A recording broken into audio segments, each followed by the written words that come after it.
Welcome to the first lecture for American Economic History, the online course here at Rutgers University.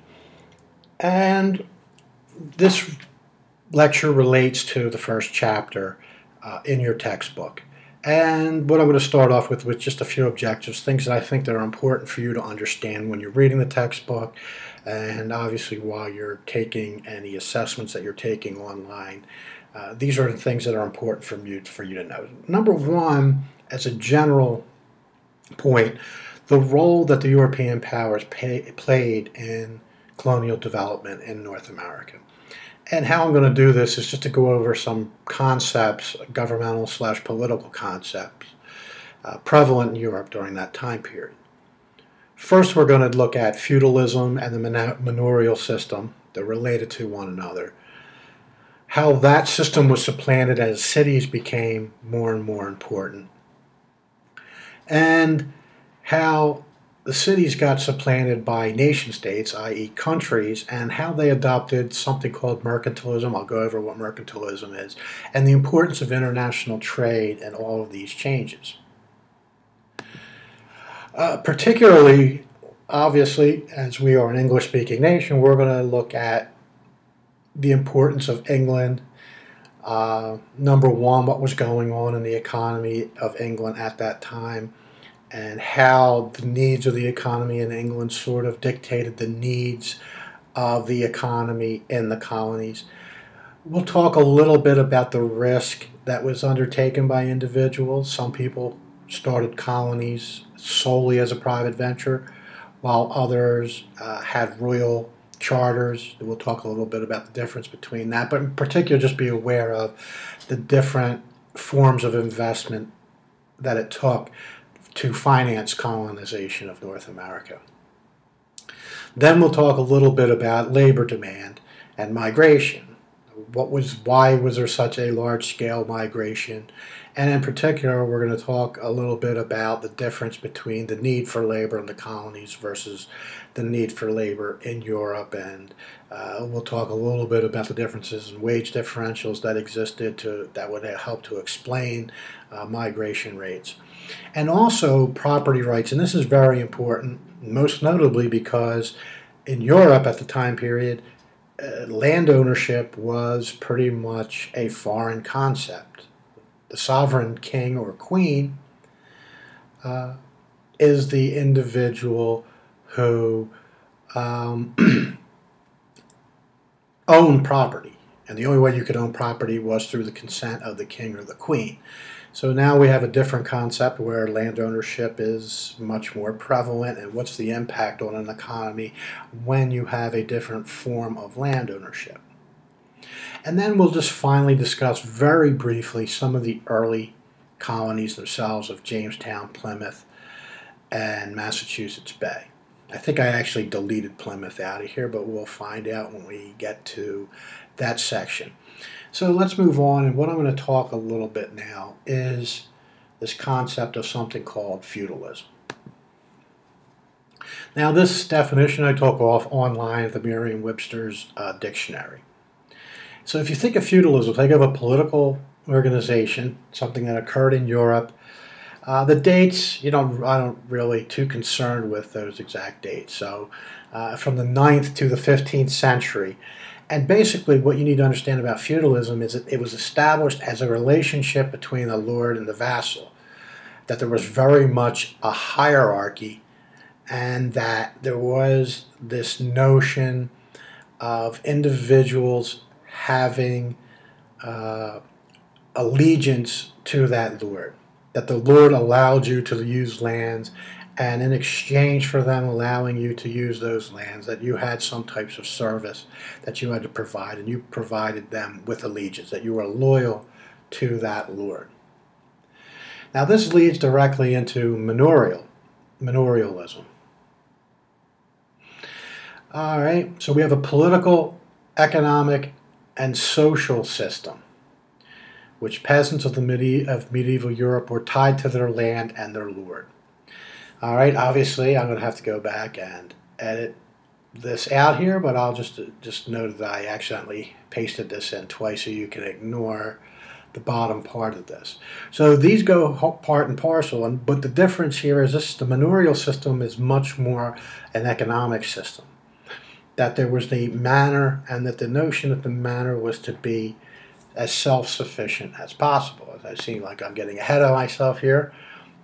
So that the estate of the manor was to be self-sufficient. You were to produce as much as you could on the manor. So whatever the consumption needs on the manor itself would produce.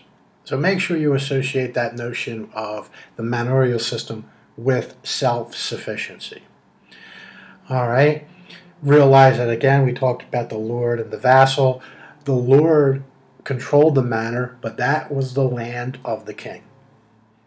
So in essence, the king owns the land and allows the lord to use that land. And in order to maintain that land and to keep a tenureship of that land, you had to keep yourself in good graces with the king. All right. From the lord, you had tenants, and those individuals would pay rent. The rent might not necessarily be in the form of money. It might be in the form of, for example, if you farmed, that you would have to give a percentage of the wheat or the barley, or if you were raising cattle, a percentage of your production to the lord.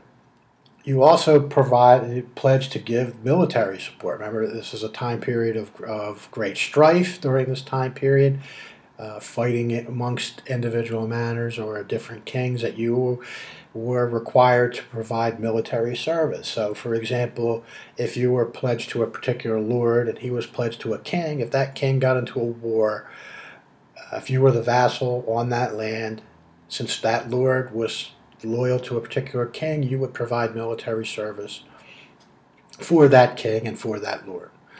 Also, the fact that you provided labor a certain amount of the year. You might be required to provide 2 weeks' worth of work to do maintenance on the manor, to build roads, to do other things, etc.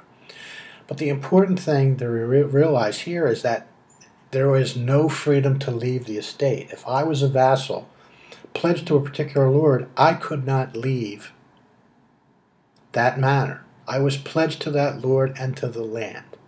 So technically, migration does not occur. So there is some set of freedom that you're not in a state of quote-unquote slavery, but it is not a state of freedom either by any stretch of the imagination. I mean, it would be possible for you to leave, but the lord of the manor would have to grant you permission to leave a particular manor. And they did not have to do it if they did not deem it necessary. Well, what happened? This manorial system lasted for quite a long time, but what occurs is we see a dramatic increase in international trade, and we end up seeing power shifting from manors to the cities themselves. So I want you to realize that we have a manorial system, but as the economies get more and more complicated, particularly, as I said previously, I'm stressing Europe. When we talk about the coastal areas of the Mediterranean, the North Sea, for example, between Great Britain and France and Belgium and the Netherlands, and even up into northern Germany, etc., that this intercoastal trade, this increase in it, saw a great deal of wealth being created. And this wealth was being concentrated along the port cities of Europe. So we end up seeing that as more and more international trade or intercoastal trade was occurring along most of Europe, we see greater economic power being concentrated within those port cities. So we end up seeing a shift of political and economic power away from the manors themselves and into these newly established cities. I think if you think of the time period roughly of around 1200, 1300 as when cities started to become more and more prominent. There was a transition from the 9th century to the 12th century where the manorial system, existed, but it was not as important as the cities. So realize that with this rise of coastal trade, when you increase trade, there's an increased tendency for specialization, that particular regions, instead of being self-sufficient, Remember, the manorial system stressed self-sufficiency, that the manor should produce as much as was necessary. So you should be able to produce all the necessities, food, clothing, shelter, etc., on your own. There was very little trade that was occurring because of the self-sufficiency. With intercoastal trade, this allowed particular regions to specialize in a particular product, because what they could do is, if they could produce a product cheaper than other areas because of natural endowments or weather or whatever those reasons might actually be, so you might have a regional comparative advantage in the production of particular foodstuffs, you could ship that because of the inexpensive nature of sea trade. You could ship bulk quantities of goods over large distances on rivers and on the ocean. That you could ship them to another area where it's a product that's in short supply and high demand and has a high price of that. Because of the low shipment costs, you could still make those materials, grow those particular foodstuffs, and ship them to another region and still sell them profitably. So realize that with this intercoastal trade, that there was a shift away from the self-sufficiency of the manorial system to regional specialization. This regional specialization occurred because of the fact that these low transportation costs and the expanding markets that occurred during this time period, particularly along rivers and along the coastline, allowed for regional specialization to occur. Now, the final bullet point that I have here with the Hanseatic League and the De Medici Bank right here, I bring those up because they are two important entities with regards to the rise of the cities versus the manorial system. And I think it's a good bit of background for everyone to understand what they are. The Hanseatic League was, it's difficult to explain. Don't think of the Hanseatic League as a country, all right? Even though these were mostly German cities that pulled together in northern Germany, there was no country associated with it. It was a loose association of northern German cities that got together to try and regulate trade in the Baltic Sea area, particularly controlling trade with Scandinavia. Like as I previously said, they were a loose conglomeration, and some people argue that it's the precursor to the nation state that we see previously. That cities were on the rise, and these individuals saw that it was in their economic and political benefit to group together as cities to work together to regulate trade within their particular region. The Hanseatic League was, like I said, actually from northern Germany in the 1300s and 1400s, actually had trading posts in London, into Belgium, into the Netherlands, into Scandinavia, etc., even into portions of Russia, Estonia, Lithuania, I believe, in that region there. They actually set up trading posts within these towns and were given certain rights by the towns themselves. They engaged in trade in quite a number of things. Most notably, they were one of the first international exporters of beer.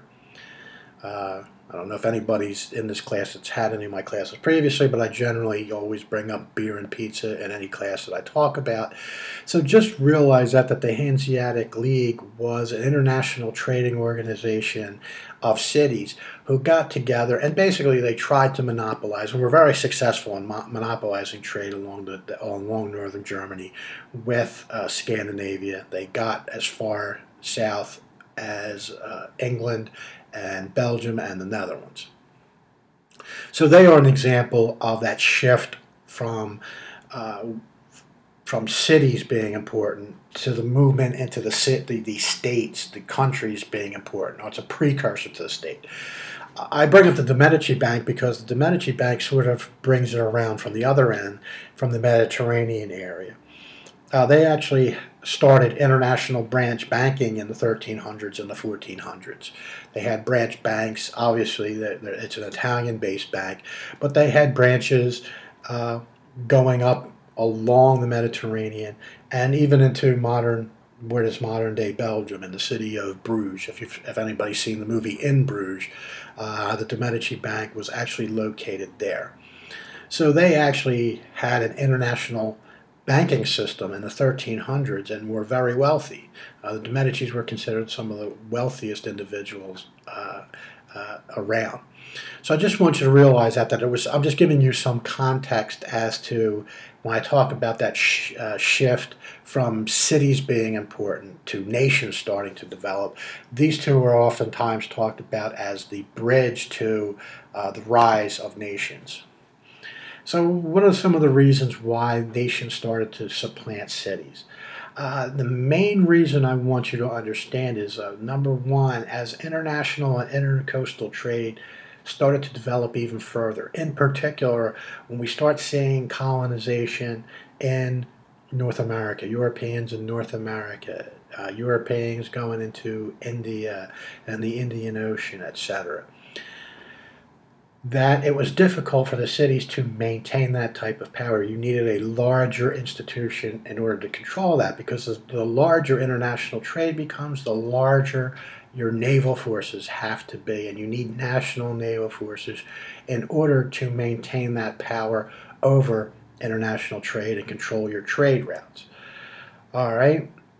Also, the fact that you have that extended national reach, but you also have a larger internal market. If you have just a particular city, that city is the market.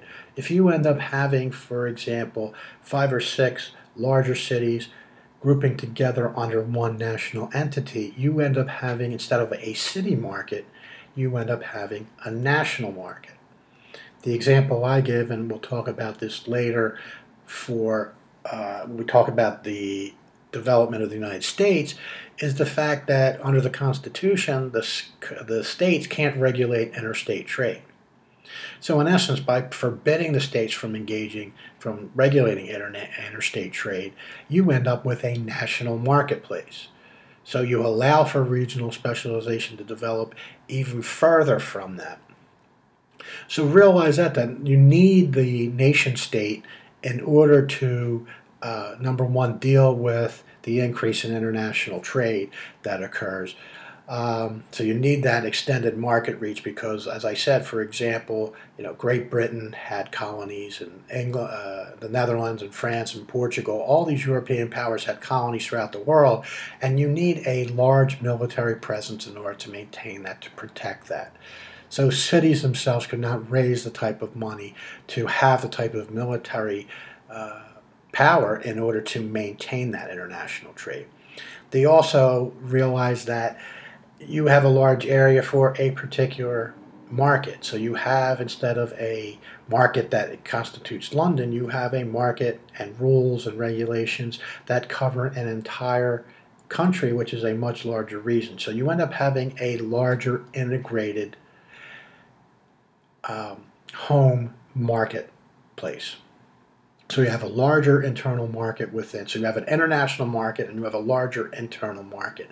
And also realize that, under capitalism, there are certain rules that have to take place. So there's uniformity with how property is dealt with. You have uniformity when we're dealing with contracts and how contracts are to be written and what are the mechanisms that if contracts aren't being met, how do you deal with that? So you have a uniform legal system and a legal commerce system that allows economic development to occur. Now, once the nation state develops, what we end up seeing is that these nation states develop something called mercantilism. And once again, this is a Merriam-Webster's online definition. Economic theory and policy influential in Europe from the 16th to the 18th century that called for government regulation of a nation's economy in order to increase its power at the expense of rival nations. So that's the number one thing I want you to remember, is that it's an economic and political theory with strict control of international trade. So make sure you realize that when you think of mercantilism, it's political and economic, and the main thrust of this is to control international trade to the benefit of the home nation.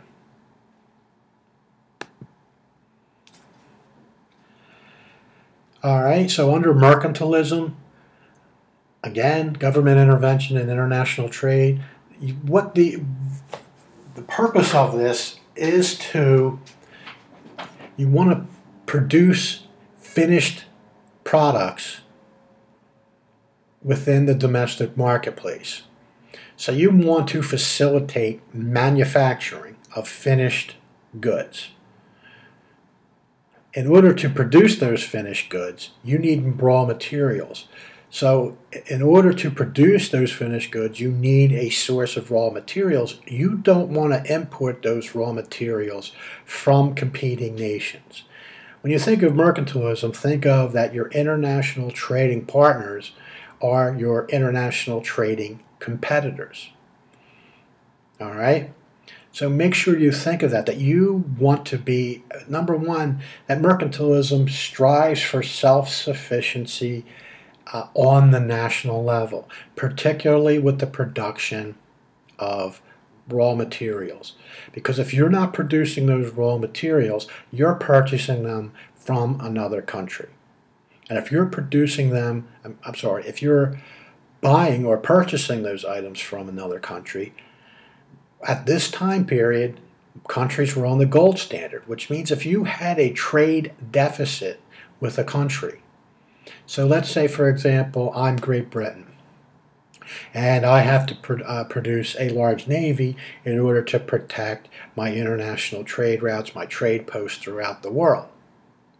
In order to build those ships, I need lumber. Okay, Great Britain is not known for its lumber supply. You're going to need that wood and quality wood for other regions. So you're going to have to buy them from another country. If you end up with a trade deficit from that country, let's say a Scandinavian country, they don't buy anything from you and you're buying wood from them in order to build ships, you have to ship specie, gold and silver, in order to purchase those items. That is considered something that is inconvenient or undermines the power of the country. Make sure you also, that's what you associate with mercantilism, that you want to ensure, number one, gold flows into the country, and you want to prevent gold flowing out of the country, which means if you can produce through colonies the production of raw materials, so those raw materials don't have to be purchased from Scandinavia. For example, the timber in New England was very much needed and was chopped down and shipped to Great Britain in order to construct a navy, specifically so they didn't have to buy that raw material, that wood, from Scandinavia. So realize that portion of mercantilism, the fact that the policies are aimed at running a trade surplus. Trade surplus means gold is flowing into the country. And under mercantilism, that is a good property. That if gold is flowing into the country is becoming wealthier. So if the country is becoming wealthier, it's becoming politically stronger. Not only is it becoming politically stronger, the fact that that gold is flowing into Great Britain means that it's flowing out of another country who is a competitor. So that flow of gold from country A to Great Britain, for example, means that Great Britain is becoming more powerful, and that the country that is shipping the gold, country A, is becoming less powerful.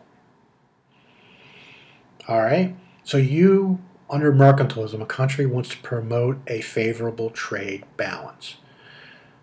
All right? So realize that, and that's where colonies are a key element of mercantilism. The colonies can provide raw materials so they don't have to be purchased from a rival nation. So I want you to realize that mercantilism begets the need for colonies. Why? Because colonies can provide raw material that would have normally had to have been bought from another country, a country that is competing with your country. It means gold's flowing from your country, i.e. Great Britain, to that other country. So when you have a trade deficit, you are becoming weaker. Your gold is flowing out of the country, and by you becoming weaker, it is also making the other nation stronger because the gold is flowing to them. So think of mercantilism in terms of gold flow. Now, I'm not saying that mercantilism is correct in economic thought. I'm just describing it as a political economic system that existed, and understanding mercantilism is important to understand why colonial development was so important. And when we talk about the history of the United States, colonial development is the starting point. So make sure you remember that this notion that you have to promote a favorable balance of trade is very important.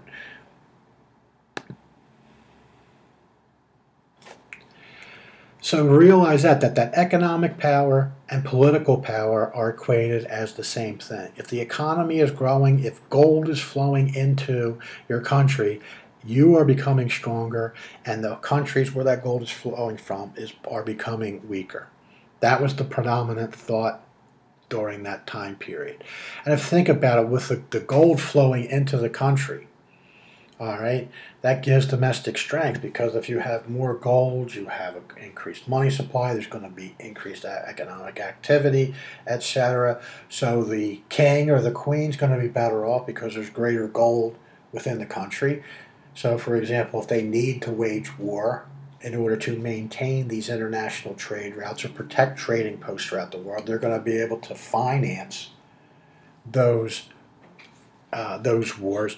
But also, you're going to see a developing merchant class. A wealthy merchant class necessarily occurs from this, because we're talking about fostering domestic manufacturing. The individuals, the entrepreneurs who engage in that are going to become wealthier. And also realize that this wealthy, newly developed merchant class, the wealthy individuals have savings. What can they do with that savings? They can lend it to the country. They can lend it to the king or the queen in times of war. So not only are you making the crown wealthier by gold, but you're making merchants wealthier, which means they have savings to lend to the crown in order to finance future wars. So realize that at the expense of weakened trading partners. A phrase that's oftentimes given with mercantilism is beggar thy neighbor. Make your neighbor worse off by stop buying stuff from them. You know, if it's timber or whatever raw materials that you want to import, you're weakening that trading partner and making yourself better off. So also remember that international trade is viewed as a zero-sum game. A zero-sum game means that it's a game where if one party wins a certain amount, the loss to the other party is the equivalent amount. Let me give you an example. For example, if you and I were to bet upon what happened with the Eagles game. Now, depending on when this is, I guess if this is offered in the fall, in the spring, the Eagles won't be playing, so that's probably not a good example. But let's go with that example anyway. And you bet that the Eagles are going to win, and we bet $50. If the Eagles win, you win 50. If the Eagles lose, I win 50. So that's a zero-sum game because the winnings and the losings are equal to one another. I win 50, you lose 50. So we have plus 50 minus 50 at 0. It's just transferring wealth from one individual to another. That $50 gets transferred from the loser to the winner. The winner's $50 better off. The loser's $50 worse off. So make sure you realize that under mercantilism, international trade was viewed as a zero-sum game, meaning that international trade, there is not benefits to both parties from international trade, which runs contrary to economics. People engage in trade because they expect it to make them both better off.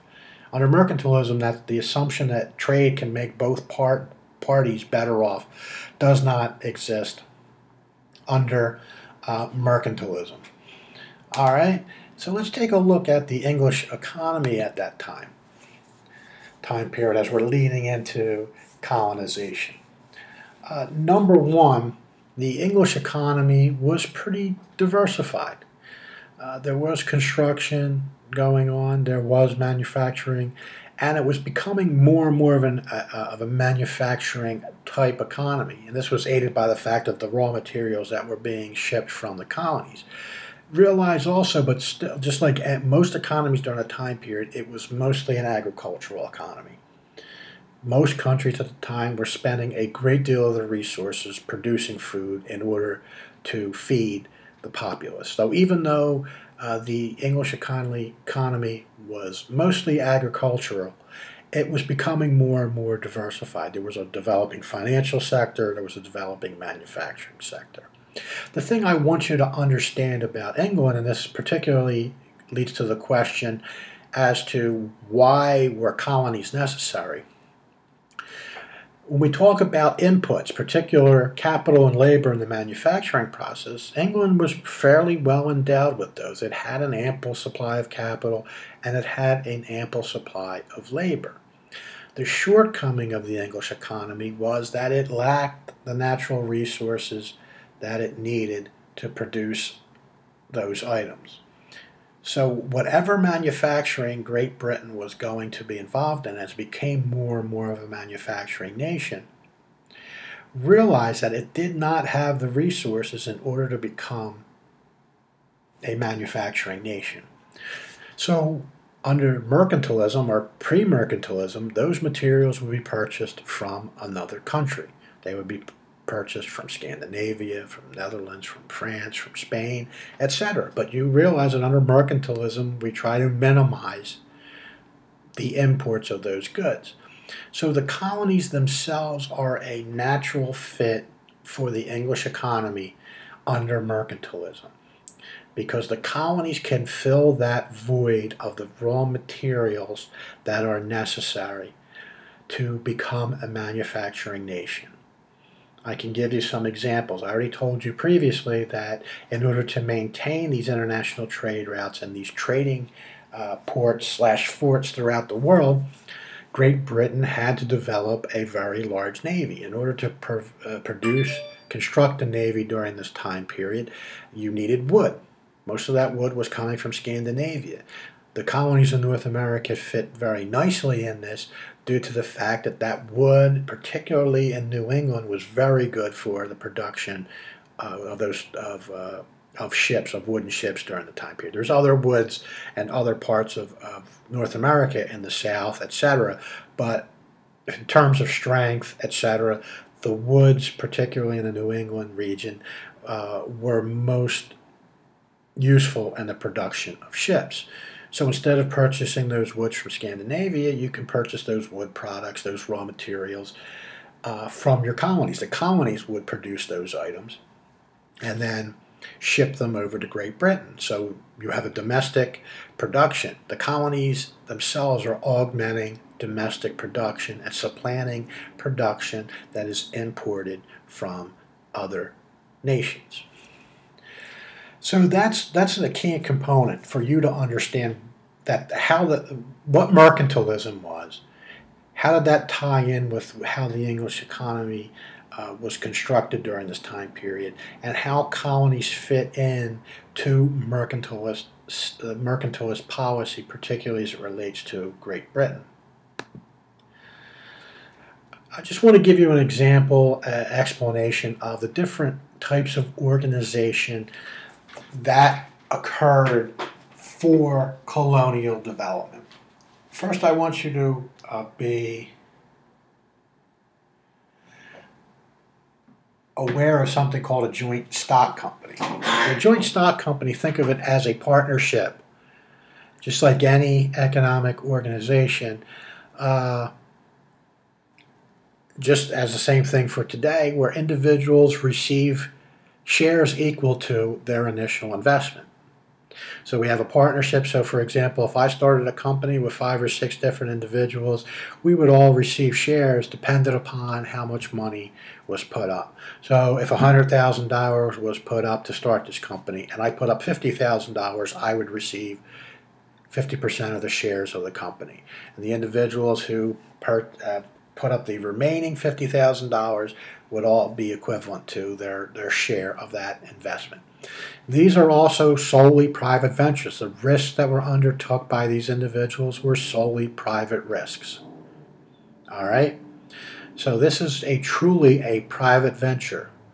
These individuals raised all the money, recruited settlers, bought the ships, outfitted the ships, brought supplies, etc., all the things that were necessary to start a colony. They bore the cost 100%. There was no money subsidy given from government, no subsidy given by the king, etc., although the king might have granted them lands and said you can have the lands between this area and this area, and it is your land to do with as you please. So just remember that distinction with a joint stock company. Joint stock companies are partnerships where individuals have shares that are equivalent to their initial investment in a company, and it is a solely private venture. It's like a private company that started their own colonies. You also have what is referred to as a royal colony. So this was a royal colony that was operated by the king or the queen. The king or the queen set up a charter for this. The individuals worked for the king or the queen. So this was with the blessing of the king or the queen, and this was, as I said, an entity that was created through the king or the queen. The royalty themselves are the owners of the company. Under a joint stock company, the shareholders are the owners of the company. A royal colony is owned by the king or queen, and it's dependent upon the criteria that was set up in the charter as to who had what rights under a royal colony. A proprietary colony is still, in essence, a royal colony, but the difference is a proprietary colony is where an individual was given a very large tract of land. For example, Pennsylvania was given to William Penn. So that's a proprietary colony where a single individual or the king gave a large tract of land to an individual for them to colonize. Realize that under the proprietary colony, the colonists themselves were still English citizens, had the rights of English citizenship, but they were also given the right to their own representative government. So the Pennsylvania colony would have their own elected legislature, which gave them some certain level of political autonomy, even though the king granted a large tract of land to William Penn. There was some tie to the king because of that the proprietary colony William Penn, they had their own legislature. They could set up their own laws with this proprietary colony. When talking about the colonies, one of the important things that we need to discuss is these issues that relate to labor and how labor got over. And also, I want you to understand what occurred and why people came over. And this whole notion of land is the important part that comes into this. Number one, realize that the main draw for individuals, and we're talking about individuals from going from Europe to the colonies, was the fact that land ownership was possible. In Europe during that time period, it was very rare for individuals to own land. And if you were a quote-unquote common person, somebody who was not wealthy, not from a royal family or a lord, related in some way to royalty, land ownership was pretty much impossible. So the lure of the ability to own land was what drove people over. So land ownership at the time was considered wealth. So you can think of people going from Europe to the colonies. Number one, it's the same reason why people migrate and immigrate today. Why do people go from one country to another? In general, they go from one country to another because they feel like they are going to be better off moving to another area. Why do people move from New Jersey to Georgia or from New Jersey to California, etc.? Because they think they have a better economic opportunity in another region. No different today than back then, but the main lure back then was the economic opportunity was the fact that you were able to own your land. So let's talk about the different types of people. So we know why people wanted to go from Europe to Great Britain. The fact of land ownership, and two, the belief that they had better economic opportunities in the colonies than they had in Europe. Make sure you remember these three main components of individuals who came over. Yes, just free people. All right, now in free people, I'm talking about people who didn't sign indentured servant contracts, weren't prisoners, or weren't slaves. They went there on their own free will and they had no contract. For example, they signed up as a shareholder with a colony and were part owners of the colony. So realize that there were a portion of individuals who came over who were quote-unquote free people. There's a distinction here between that and an indentured servant. An indentured servant is an individual who, in exchange for their passage from Europe to the colonies, signs a contract where they give up their future labor in exchange for that passage. Normally, the term of this contract was 7 years.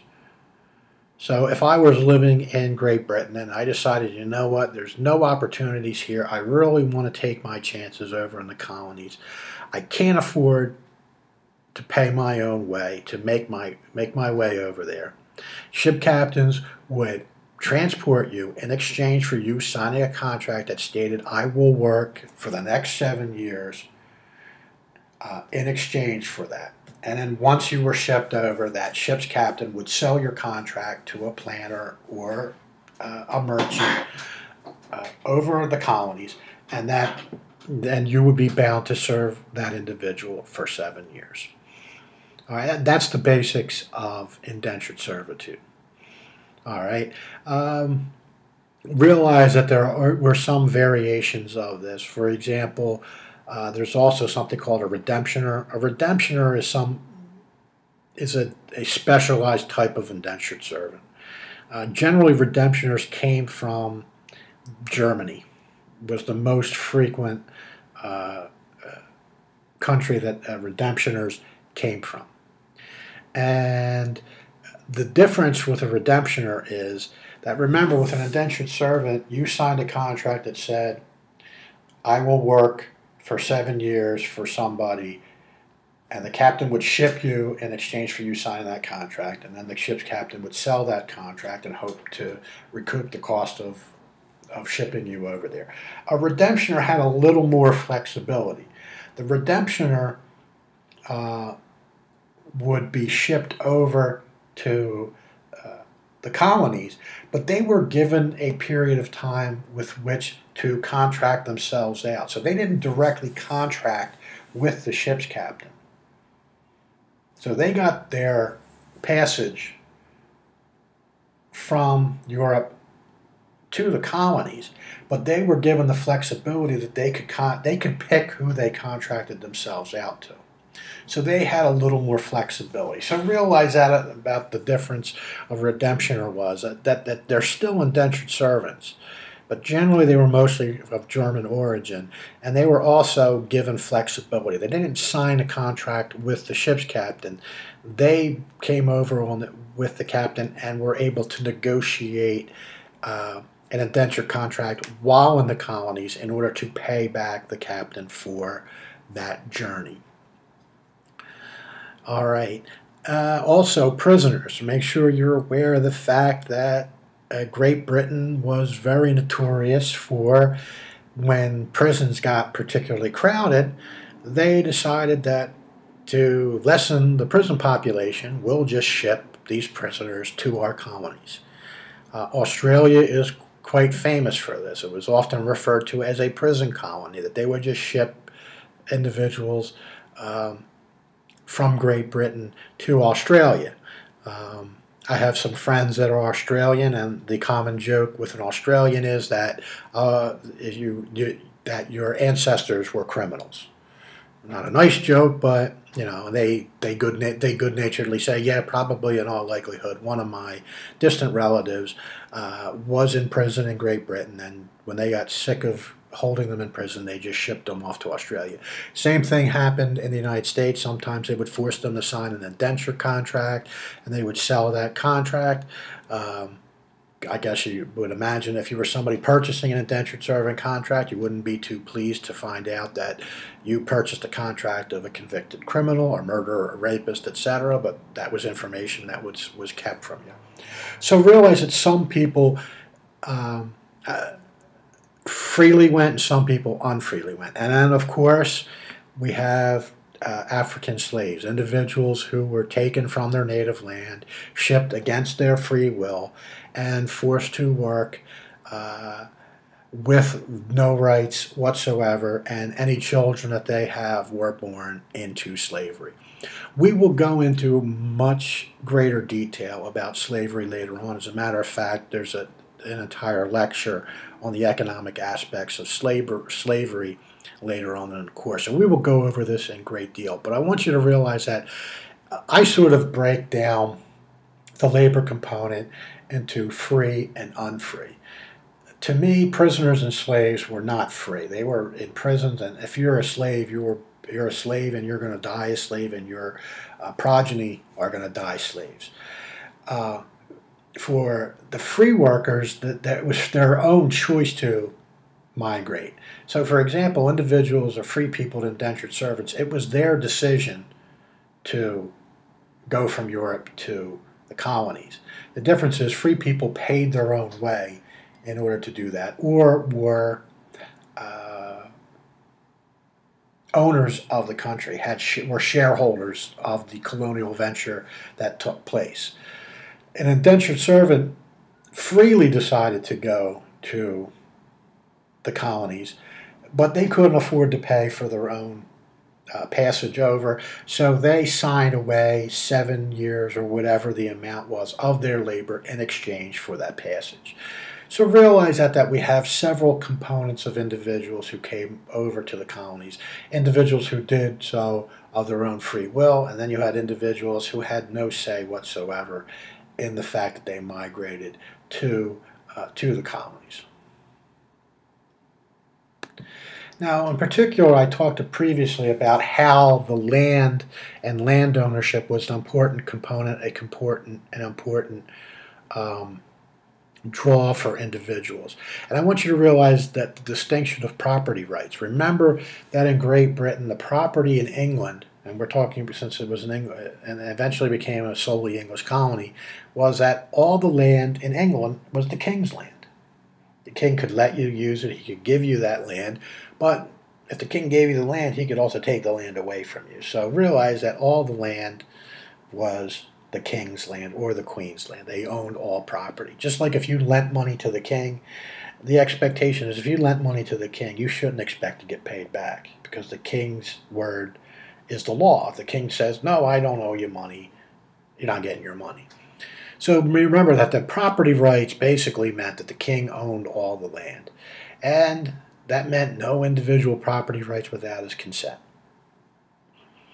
So that's the main draw. We talk about Indian land on the opposite hand. Remember, and when I say Indian, I guess I should have put Native Americans, Native Indians here, Native American Indians. I'll have to change that for the next time around. The key thing to understand is that the Native Americans had no tradition of land ownership. There was no concept that you could own the land. The land was just there. Nobody owned the land. So realize that fundamental difference between property rights in England versus property rights that existed in North America with the Native Americans. Also, because there was no land ownership, there's no historical context of having owning property and having to document that you own that property. So I want you to understand that key distinction of what the notion of property rights in England versus what the Native Americans' concept of land ownership. There was no concept of land ownership for the Native Americans.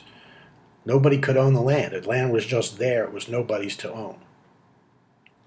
I want you to realize also what are some of the ways that you could attain land ownership. All right, ownership shares. Remember I talked to you previously about a joint stock company. A joint stock company, if they were given, let's say, 1,000 acres of land, your share of that colony would be based upon how much money you put in. So, for example, if there were, I don't know, let's say 10,000 acres of land for a particular colony, and I own 50% of the shares, I would own 50% of that land. So if it was 10,000 acres and I own 50% of that land, colony, the joint stock company, I own 5,000 acres because of the fact that I had ownership share. So realize that if it was a joint stock company, your availability or the land that you own was based upon the number of shares or the percentage ownership of that joint stock company. A head right grant. Make sure you remember what a head right grant is. A head right grant was that you were given, in most instances, I believe, 50 acres of land. You don't have to know the exact number, but let's say that the head right was 50 acres. If I went over as a free individual and I brought my wife and my 2 kids, I would get 200 acres of land, 50 acres of land for every individual that I brought over. All right, so if I brought myself, my wife, and my 10 kids, I would get 50 acres of land per person. I would get 600 acres of land. So the head right grant was based upon how many individuals you brought over. Also realize that the head right grants played into the indentured servitude because I believe, and I'll have to double check this, but I think this is correct, that if I brought an indentured servant over, I would get those 50 acres because I brought an individual. The head right grants were an incentive, a subsidy to foster immigration, that for every individual that you brought over, you would get 50 acres of land in order to do that. So just realize that you could actually get land just by bringing individuals over or paying to bring individuals or buying indentured servant contracts. You could purchase it from local governments. So, for example, the colony of Pennsylvania, once they got established and once they had mechanisms in place to sell land, that you could actually physically purchase land from those governmental colonial entities. Also, something called preemption. Preemption is a nice way of saying squatting. And squatting means that you take ownership of the land and use the land without having any legal basis to do so. That still happens today. Some people will squat in an apartment. They will use an apartment that nobody's using and use that apartment. As long as they don't get kicked out, they keep using it.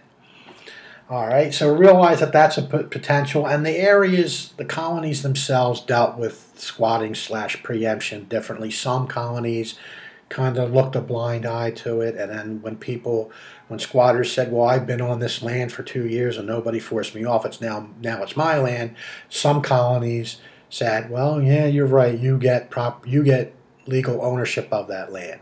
So some colonies allowed individuals to squat on the land and then take legal ownership of that land later on. Some colonies were a little more strict with that they did not allow preemption or squatting. So preemption basically means that you can take land that doesn't belong to you, build a house, start to farm it, do whatever, and the fact that you settled the land means that eventually you own the land, that the colony or the government will say, yes, because you've settled the land, it is now your land.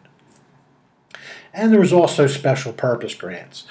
You might be granted land for doing a specific thing. For example, if a colony wanted a bridge built over a river or a stream, and you built the bridge, in exchange for building that bridge, that you would be granted land for that. Or if you built a mill in order to grind wheat, etc., in order to make flour, you would be given land as a subsidy for building that. So if you did a specific purpose of building like roads, bridges, other types of infrastructure improvements within the colonies, your compensation for doing that would be a grant of land as a subsidy for doing that activity.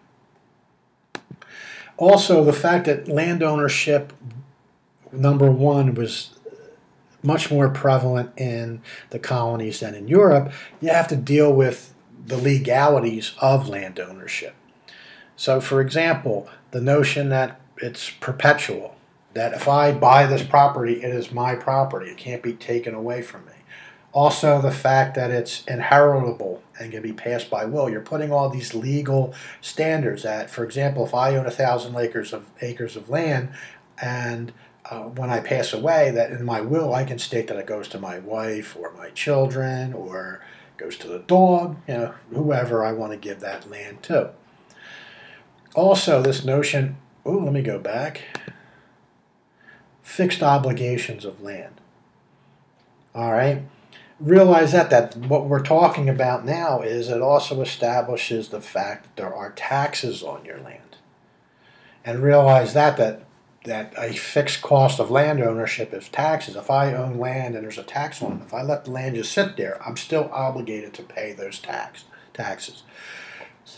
So this is a notion that goes back to colonial times, that land ownership is not absolute. If I own that land, for example, and I don't pay my taxes, the government can come along and take my land as part of the obligation for paying those taxes. So there is a obligation that's owned. Ownership of land has no, we shouldn't assume it has no cost. There is an obligation, a yearly obligation that is owed to government for the use of that land. Right of waste means that you can, for example, cut down trees and use those trees. You can dig into the ground and find oil or iron or gold or silver or whatever. You can use that land for whatever purposes that you desire you want to do it. And you also have the right to sell that land. So if it goes up in value, you can actually make money off of that. So make sure you just have a general notion of the legalities of land ownership, because in economics we have to talk about the legal structure, because without a legal structure of rules in place, markets can't develop. So the fact that we have a legal structure in place on dealing with land and how land can be passed upon from one individual to the next, it can be sold, what I can do with my land once I own it, what obligations do I have of land ownership to the local government. These are all put in place and established during the colonial period. I just want to give you a couple of the colonies that developed, and like I said, I believe I deleted Plymouth out of here, so don't be concerned with Plymouth. Number one, Jamestown. Remember, it was developed as an entrepot. I think I'm saying that right.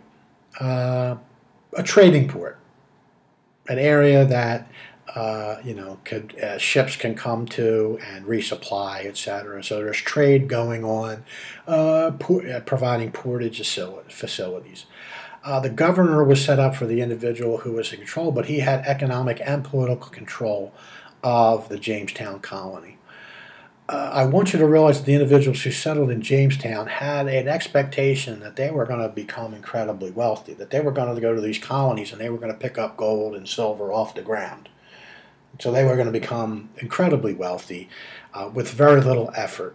So their expectations were that by going here, they were going to become instantly wealthy. Well, unfortunately, when they got there, they realized that that's not the case. They're not going to get wealthy. So with some reorganization of the colony, they moved away from what they thought was the production of gold and silver, or the mining of gold and silver, and moved away to the production of staples, particularly food products. So they at the beginning, weren't too concerned about sustainability of the colony, particularly making sure that they had enough foodstuffs, but they were more concerned with gold and silver. Once they realized that they weren't going to be able to produce gold and silver, that they moved away from that and started to concentrate on producing the foodstuffs that they needed in order to survive. And with the Massachusetts Bay Colony, realized it was a royal charter, so the king charter gave them a charter, gave them legal status as the Massachusetts Bay Company.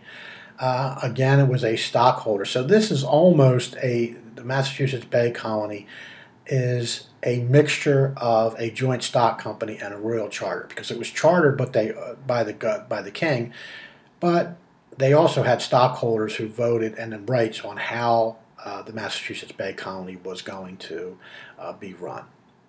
They also had a full legislative power. So this is sort of like a hybrid, the Massachusetts Bay Colony, that it's a royal charter which has elements of a joint stock company, and it also has elements of a proprietary colony. So that's it for the first chapter. I hope that went over some of the major points that I thought were important for this chapter. Next, I will continue on with the next section, which will be Chapter 2 from your textbook.